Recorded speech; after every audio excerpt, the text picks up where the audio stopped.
Sam and Max Save the World, the 2020 remaster of Sam and Max Season 1. I guess I could have looked at the original since it's free on Steam, but I didn't bother checking that, so here we are, I guess. Now, I'm not gonna lie to you. I'm not the best person to be talking about this game. And I'm not just saying that because this is my first time playing a Sam and Max game. I mean because I don't play these kinds of games in general. You know what I mean. Your Monkey Islands, your Grim Fandangos, your Pajama Sams. Point-and-click adventure games is what I'm getting at. You see, I am what you would call an utter dumbass. I don't play games to slow down and think. I just want to jump over things and shoot bad guys. Not to say those are always as simple as just pressing a button, but I have yet to play a game where that makes me wander around aimlessly for hours on end. I mean, I've played some point-and-clicks, but those aren't really thinking games like Sam and Max. You're more so just going along for the ride. At most, a puzzle is just picking the right thing from a list. By all means, I am not putting myself in a good spot checking this game out. So, why am I? Well, this guy asked me to. Shout out, Anybit Runnery. Okay, that's not entirely the case. When I made my Poker Night video a few weeks back, I found myself really wanting to give a Sam and Max game a try. I mean, considering how I made a whole point in that video about seeing where those characters are from, I was long overdue to check one of these games out. Of course, I've seen these two all over the place in some form or another, and I knew what I was getting into with Sam and Max Save the World. But honestly, after hearing everything they had to say in Poker Night, I just had to see what they were talking about. So yeah, for once, I decided to step out of my comfort zone and give one of these games a try. So did I end up enjoying this kind of gameplay this time around? Did I enjoy anything outside of the gameplay that made it worth the purchase? Well, as for the first thing, no. Yeah, that may not be the answer you were hoping for, but it's the truth. It's a shame too, because I was really hoping I would come around to it for once, but figuring all of this out was just beyond me. Allow me to explain.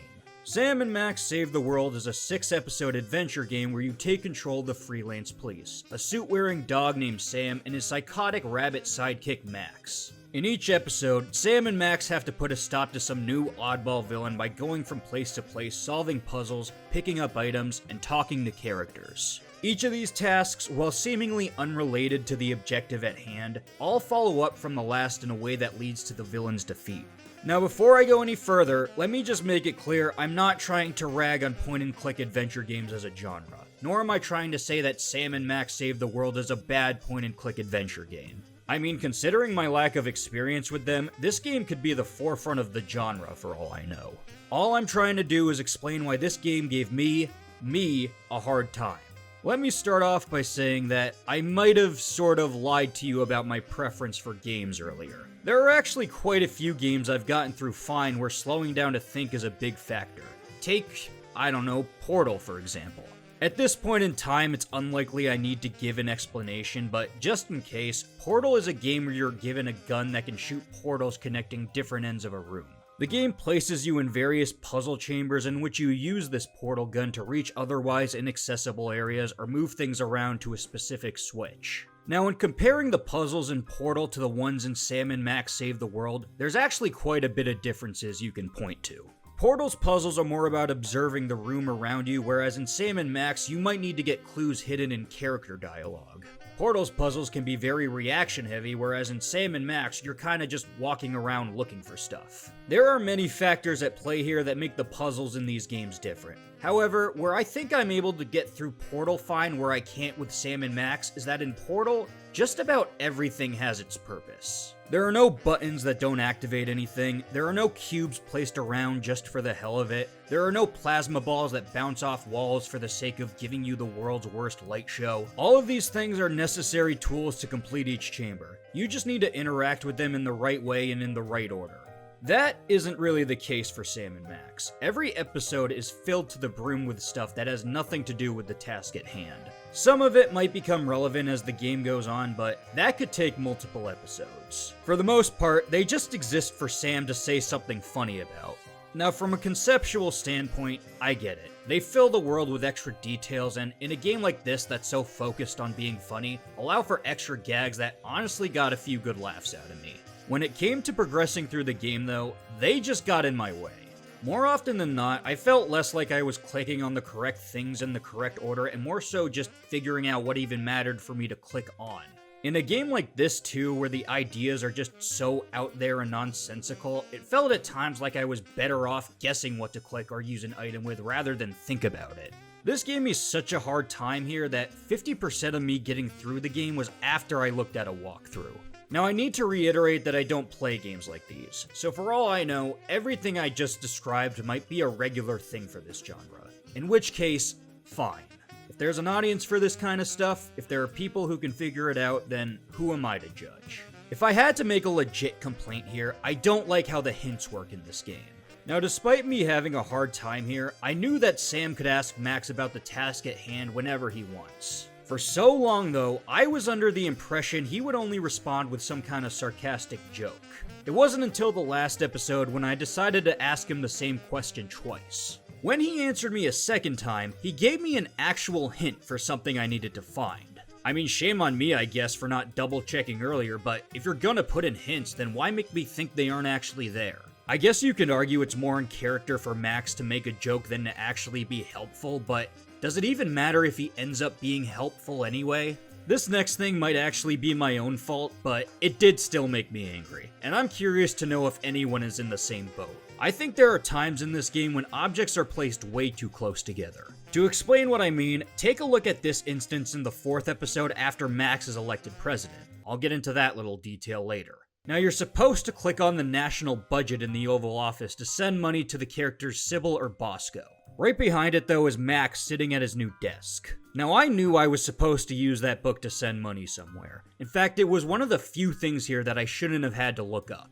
When I first tried clicking on it, though, my mouse overshot to where I ended up clicking on Max, and it was too quick for me to notice my cursor highlighting him. Because of this, I thought clicking on that book would just trigger a conversation with Max, and that I needed to do something else before using the national budget. Now imagine how pissed off I was when I ended up looking at a walkthrough anyway, only to realize I was right all along, and that my mouse just slipped a bit.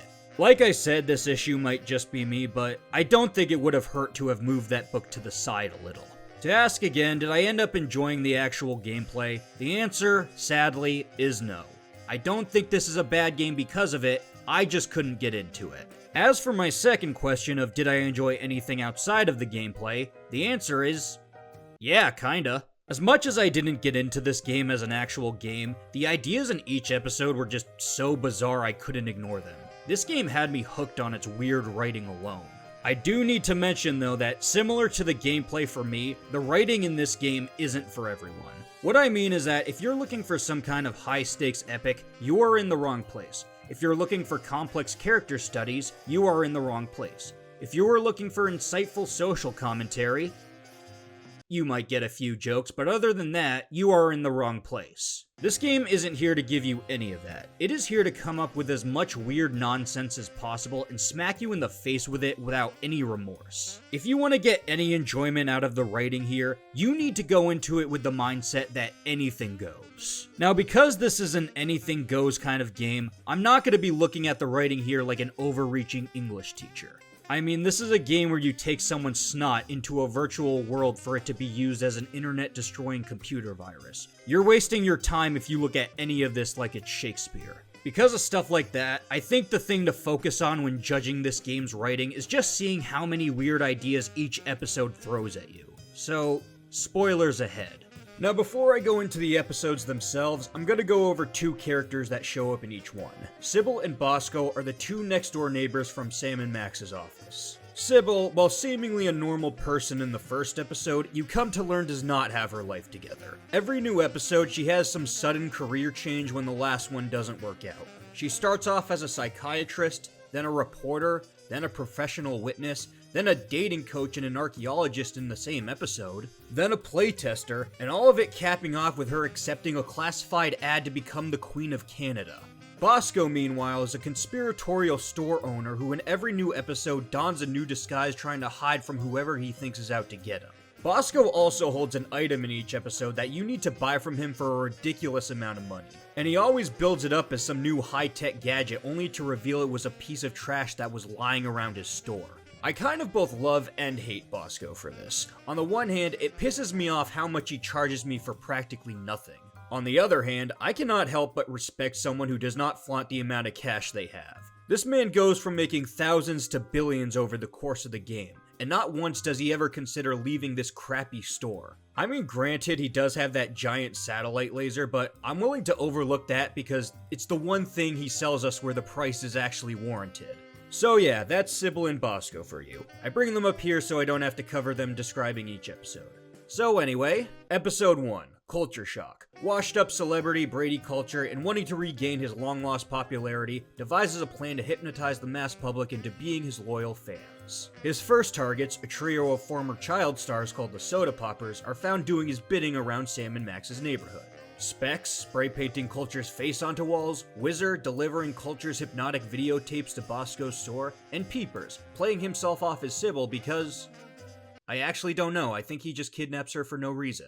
Sam and Max need to free the Soda Poppers of their trance and in turn stop Brady Culture.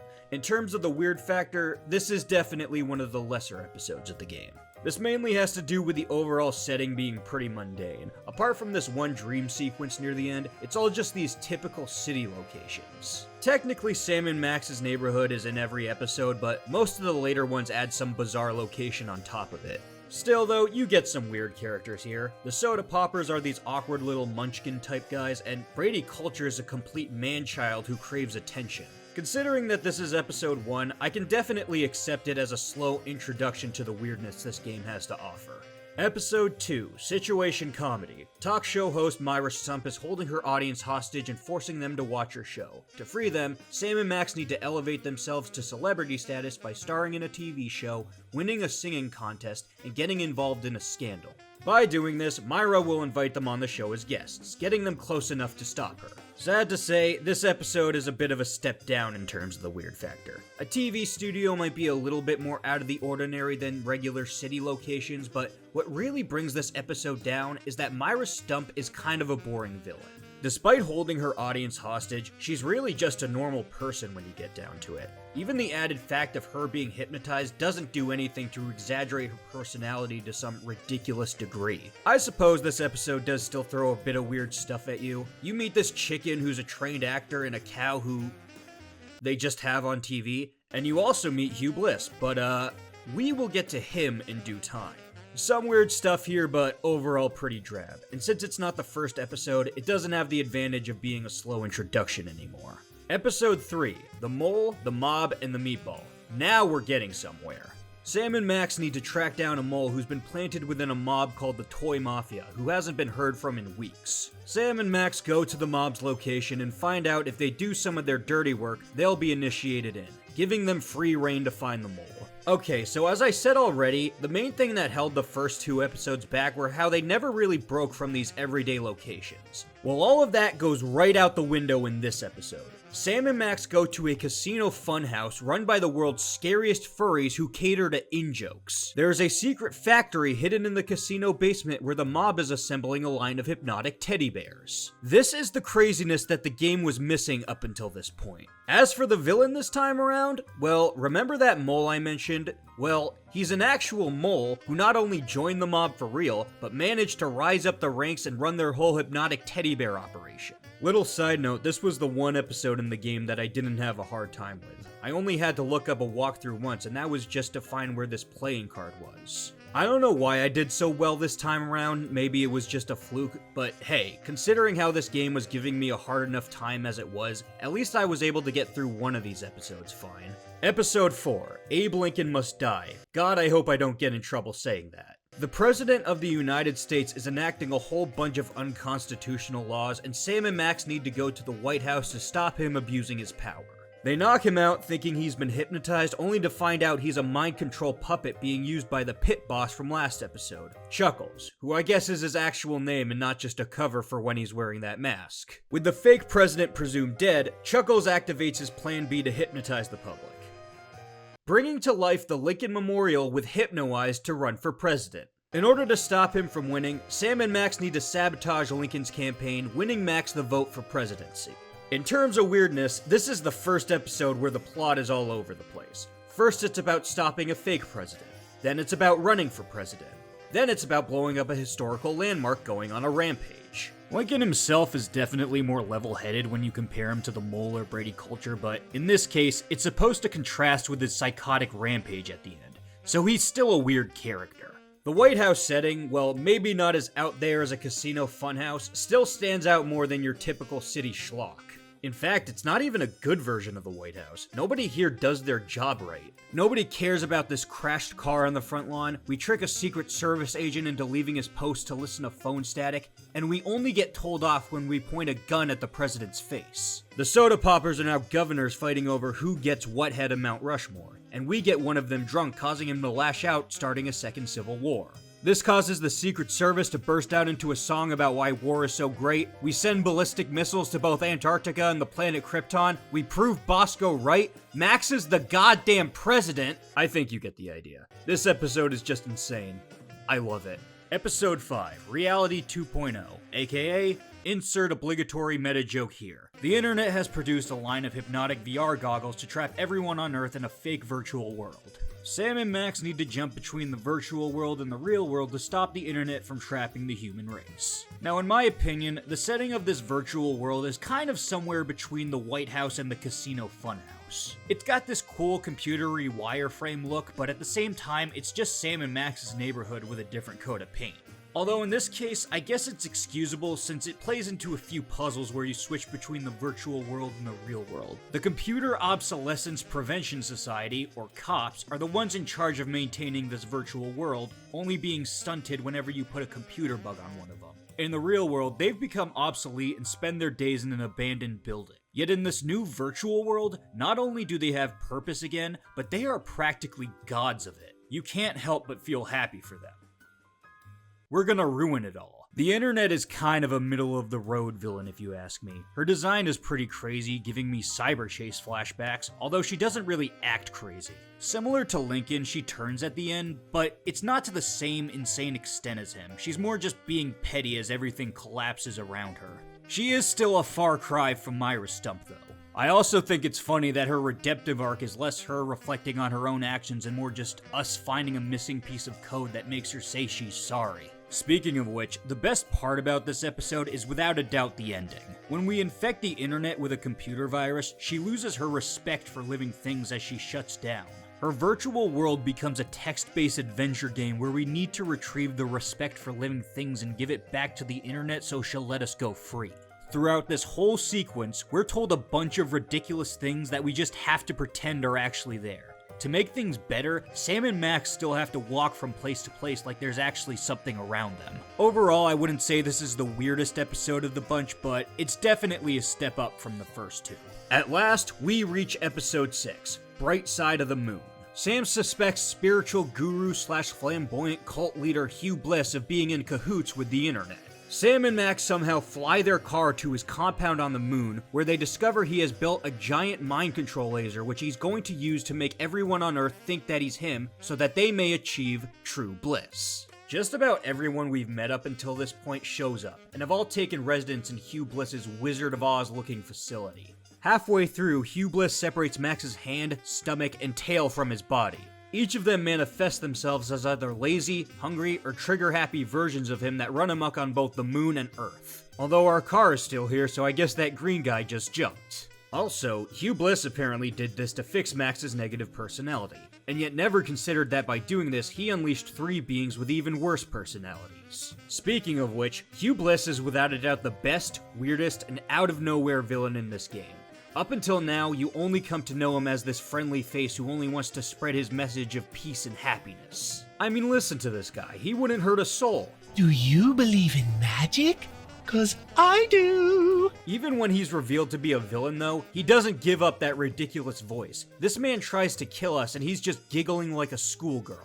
Now, if I didn't sell you on this guy yet, then what if I were to tell you that the reason he wants to make everyone happy is because he is actually a colony of sentient spacefaring bacteria who feeds off other people's positive endorphins? I love this game. Anyway, we defeat Hugh Bliss by boiling him alive and Max drinks him to celebrate. And I'm telling you right now, if he doesn't come back as a jar of piss, I will be very angry. And so ends Sam and Max Save the World.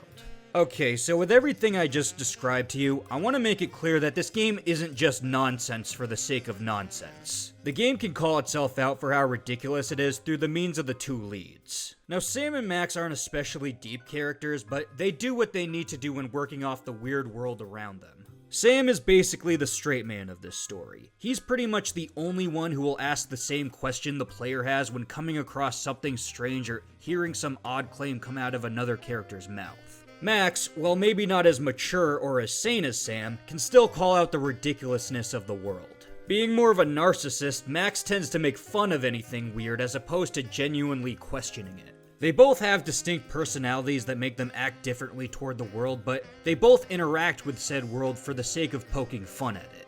I should also mention that, as nonsensical as these plots can be, there is actually a fair bit you can pick up on between episodes. From what I've been describing, you've probably caught on to how each villain's plan involves mind control.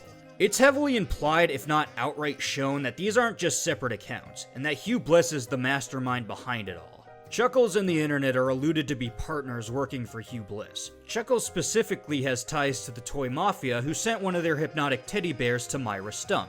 Brady Culture is implied to have stolen his pair of hypno goggles from Hugh Bliss. Now, mind control is just one example. Certain characters as well don't always just reoccur for the sake of showing up again.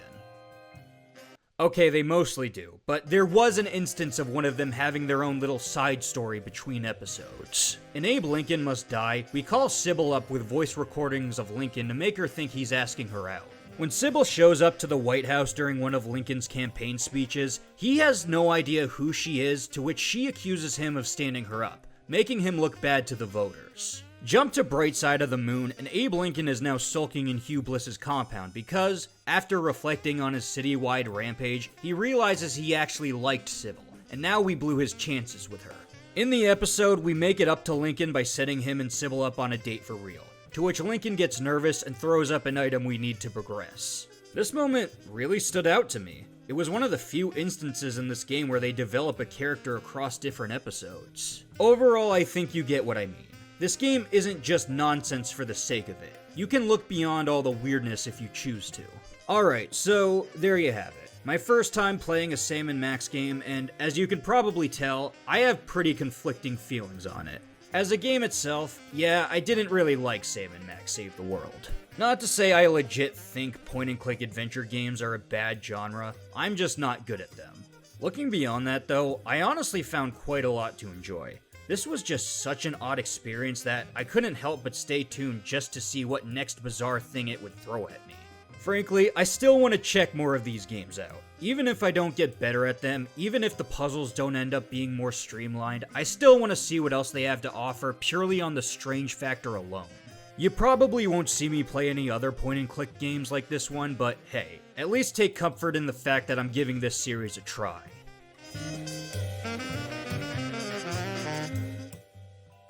Hey, thanks for watching. If you enjoyed the video, then please subscribe, share it with your friends, and check out what else I have on this channel. This is my first video where I took on someone's request, so if you have any other suggestions for me, feel free to comment it below. I have some free time for a little while, so for the time being, I'm gonna try putting out these videos once a week, so please stay tuned. Thanks again for watching, and I hope you have a great day. Take care.